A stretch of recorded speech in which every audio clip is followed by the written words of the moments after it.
Olá, eu sou a Rita Foelker, esse é o Momento Calunga, hoje trazendo um trecho maravilhoso e muito profundo de Calunga Definitivo, onde Calunga ele escreve um texto em duas partes, que se chama A Vida Sempre Foi Espiritual e Material.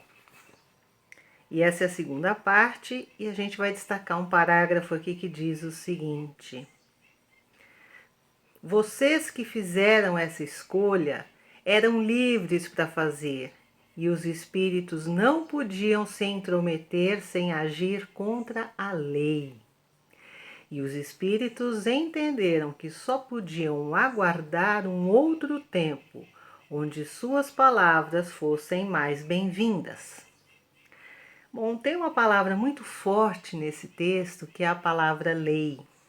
E ela está aqui escrita com letra maiúscula, com L maiúsculo, porque se trata da lei divina, que no Livro dos Espíritos aparece como lei divina ou natural, que a gente costuma chamar da lei de Deus, que se divide em vários aspectos, não é?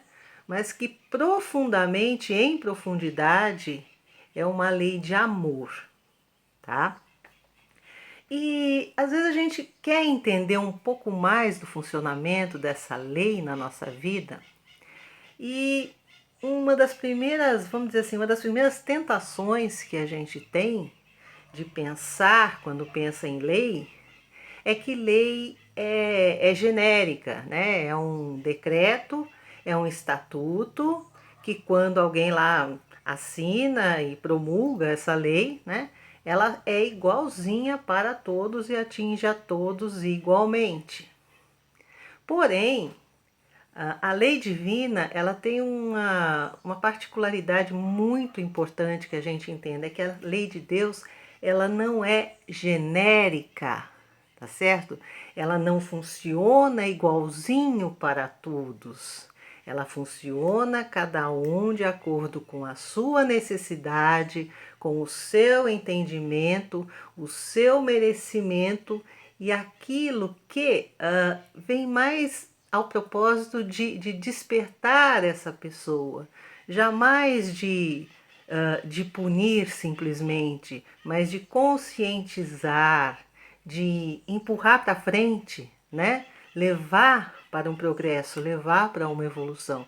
Então a lei de Deus ela funciona desse jeito e isso tem consequências muito importantes para a gente. Por exemplo, a gente normalmente julga pessoas e situações pelo conhecimento que a gente tem dessas pessoas e dessas situações, até é um conhecimento imperfeito, né?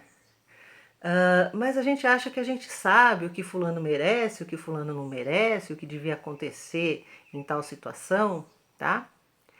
E é claro que isso vem de uma visão do ego e de uma visão bem limitada das coisas, porque é como se nós fôssemos capazes desse entendimento mais profundo do que está se passando na interioridade de cada ser, tá? Que é isso que a lei divina busca, né? Trabalhar na interioridade mais profunda de cada um de nós. E isso é tão real que a gente pode até dar exemplos. Por exemplo, a ajuda espiritual não é genérica, não é? Se você tem várias pessoas passando por uma situação, você pode achar que a ajuda a elas vai ser sempre a mesma. Mas no caso da lei divina, ela é para cada situação visando o progresso e a melhoria, né? O melhor resultado possível dentro de cada situação, tendo em vista o progresso moral, o progresso espiritual, tá certo? E não existe uma única forma. A gente aqui precisa, dentro da possibilidade de autoconhecimento que a gente tem, se auto-observar, né? Perceber, poxa vida, o que é que está difícil para mim agora? Qual é o obstáculo que eu estou encontrando nesse momento, né? Para uma situação, para um relacionamento, para uma questão de trabalho? O que é que está vindo nesse momento O que é que está sendo colocado diante de mim para eu ter uma oportunidade de crescer, de evoluir, de me melhorar, né? Não só para ser uma pessoa melhor, mas para eu me sentir melhor também, não é? Porque a meta da evolução espiritual, em algum ponto, ela é uma felicidade que a gente nem consegue imaginar, mas a gente sabe que a gente está caminhando para ela. E é desse modo que a justiça, então, ela é absolutamente personalizada, né? Não no sentido do privilégio, mas no sentido de ajudar cada um, né? E de olhar cada um como único, porque a justiça ela só vai ser justa se ela olhar cada criatura na sua situação e agir da melhor forma, não é? Da forma mais compassiva e ao mesmo tempo da forma mais eficiente, tá? E nesse sentido, a gente conta com um cuidado, com uma assistência dos amigos espirituais em que ninguém está sozinho e ninguém está abandonado à sua sorte. Ou seja, sempre que a gente tem um impulso de progredir, um impulso de querer se ver melhor, se enxergar melhor, se conhecer melhor, a gente encontra essa ajuda nos amigos espirituais que vão colocando diante da gente as oportunidades, os livros, as pessoas, os estudos. Não é isso que acontece? Pensa um pouquinho, vê se isso já não aconteceu com você. E aí, o que a gente faz, Rita? Bom, a primeira coisa, a gente precisa buscar a maior humildade possível dentro de nós, entender que nada sabemos, entender que somos necessitados, entender que estamos a caminho, né? Que mal sabemos muitas vezes o que é bom para nós, então muito menos nós vamos saber o que é melhor para os outros. Então, abandonar essa ideia de julgar e de querer dizer o que é bom para um, o que é bom para outro. Por quê? Porque às vezes você acha que você merece alguma coisa ou que o outro merece, mas isso é pura viagem, gente. É só a lei divina ou natural que conhece a medida certa de tudo, tá certo?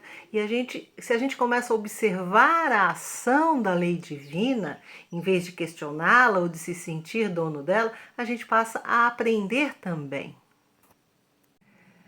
E aí a dica de hoje é: vamos olhar um pouco menos para fora e um pouco mais para dentro. Ou mesmo quando a gente estiver olhando para fora, lendo um livro, vendo um filme, ouvindo uma história de uma pessoa, que a gente use essa oportunidade para olhar para dentro. Falar assim, puxa vida, o que é que tem aqui que se aplica a mim? O que é que tem aqui que me ajuda, que me permite ampliar também a minha visão e o meu aprendizado? Tá bom? E a gente pode praticar isso, a gente pode falar mais disso se você quiser, tá bom? Porque desse assunto sobre a lei de Deus não termina, mas não se esqueça, a lei divina não é genérica e você não entende quase nada sobre ela, assim como eu, tá bom?